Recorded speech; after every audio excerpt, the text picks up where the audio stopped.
Question number 2, where do you find clients? This is one of the most important questions you're going to answer in your entire process of becoming a designer. Once you have a regular and consistent lead flow, life is completely different. But to get to that initial flow, you have to really push in to find what is going to work for you. Some people, it's going to really work for them if they do advertising.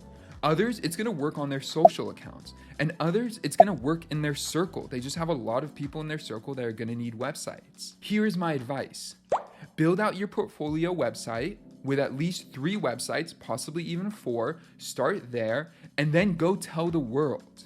Tell your family, tell your friends, tell Instagram, tell Facebook, tell LinkedIn. When you introduce yourself as a Squarespace designer.